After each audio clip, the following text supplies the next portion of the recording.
Hola, rock stars. It's Saturday, April 3rd. We're enjoying Revision Party 2021 today, which is pretty awesome. They got banned from Twitch and we had to go to some other site. Uh, but they got it cracking off. We're enjoying the Amiga intros right now. Pretty cool GMZ van over there. It's fun times, man. So, it's Saturday today. I am going to get on it with some new hardware. I have a lot of smart home stuff in my house, like 50 like 50 color hue lights. I have tons of sensors. I have smart TVs. I have all sorts of electrical outlets, cameras outside, um, front door lock, the Nest Cam or the Nest thermostat. When I pull into my driveway, my garage opens, my front door unlocks, lights come on, blah, blah, blah.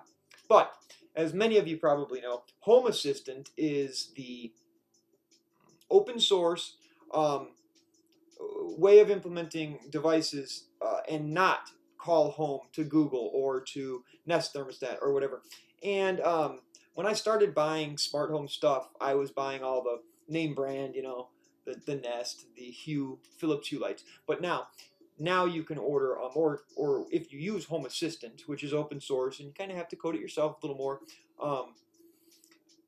you can use off-brand hardware like Sonoff uh, is a great one, cheap, and they never call home. And you host the server uh, at your house, and it's a lot more secure. I was running my Home Assistant server on a Raspberry Pi 4.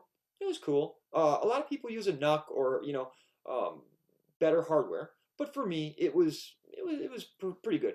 They came out with a new product called Home Assistant Blue. Home Assistant Blue is an Odroid. Um, my dog. Yeah, it's new hardware, John. Big John. He's a cool, great name. Uh, Home Assistant Blue is an Odroid N2 single board computer. Has 128 gigs eMMC chip.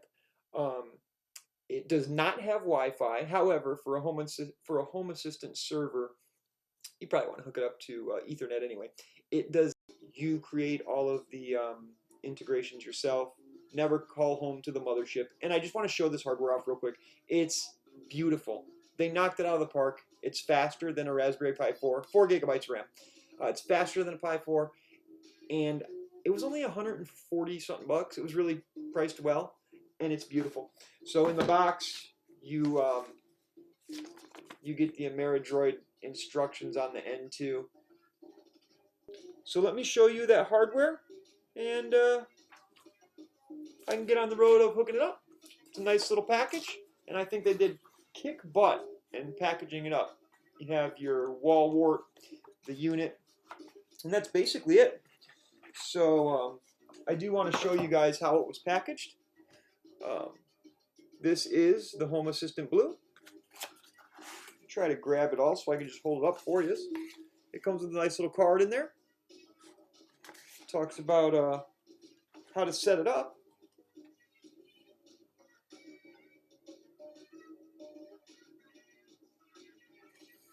And the unit, guys, is just one of them. A lot of times these hardwares that it's just a thing, John. A lot of times these hardwares that companies introduce, aren't special, or SBC computers just come on a board. Your Pi 4. When you get a Pi 4, I don't have one right here. Here's a Pi Zero. The cases are just dinky and cheap, right? That come with. The Home Assistant Foundation did really good on this product, and let me show it to you. On the rear of it, I can't get that zoom right. On the rear of it is a heat sink. I'm just trying to show you the heat sink. Okay, the rear is a full heat sink. Each side is just chrome. There's your connections, 4 USB, HDMI, and Ethernet. And this sucker is just a nice device, guys. It's got the Home Assistant logo on top. And inside is going to be our system. So I wanted to open it up. I'm realizing I don't have a hex right here, but I think I do. Let's get this puppy opened up. And all we're going to see inside is an Odroid N2. But just because it's for the channel, let's open her up, guys. See what we have. So let me find my right. Let me find the right size here for this bad boy. No, smaller. Okay. Thought I had it. Let me open this puppy up.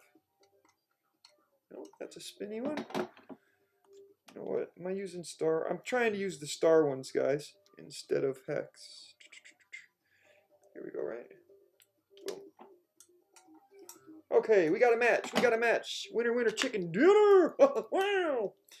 So, which side do you think I open it up from, gentlemen? Ladies, I'm going to just try from this side. This side without the connections. There's just 2 screws holding it on here. Let's get them out of there, if I can do it correctly.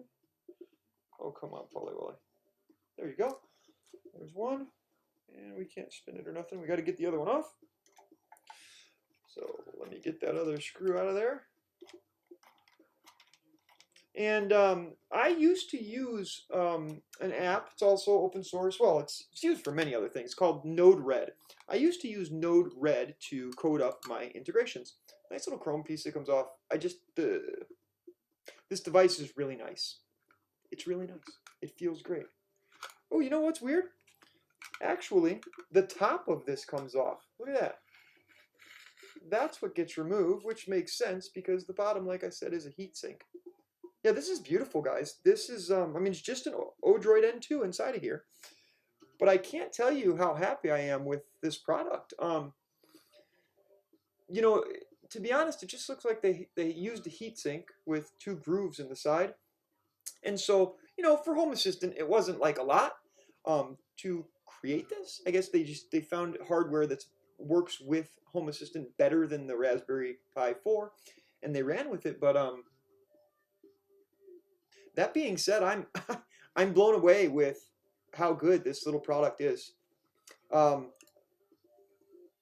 What we really should be talking about here is the Home Assistant project. It's open source. You can go on GitHub and download everything. You can run the full Home Assistant OS, which is on this puppy, or you can run it in a Docker, or you can run. You don't have to have the whole Home Assistant OS. You can just load that on your Linux install if you choose. I ran before, and I am going to do so again. Run the entire Home Assistant OS. So this will be my Home Assistant computer. And yeah, I'm really happy with this. Another thing that Home Assistant did very well, when you get this device, you know, I'm sure this unit is a few months old now, but when you receive this device and plug it into your Ethernet, there are scripts on here that automatically update Home Assistant OS to today's date. So they have some scripts built in with this hardware. You plug it right into Ethernet, and you will have today's, or the most up-to-date version of Home Assistant. All you do is go to, I forget the website, but you know, it's localhost at the Home Assistant port or whatever. You just go to the website and you type in your credentials and you start with Home Assistant, or if you are already a Home Assistant user, you can migrate your old install right over to this new box. This isn't for everybody. If you are new to Home Assistant, I think this is a great way to get into it. It runs quicker than a Raspberry Pi 4. If you are on Home Assistant with a Raspberry Pi 4, I think this is a good upgrade if you can get one of these nice units. I mean, it's beautiful, guys. You know, I'm probably the only one in my household that'll ever see this puppy.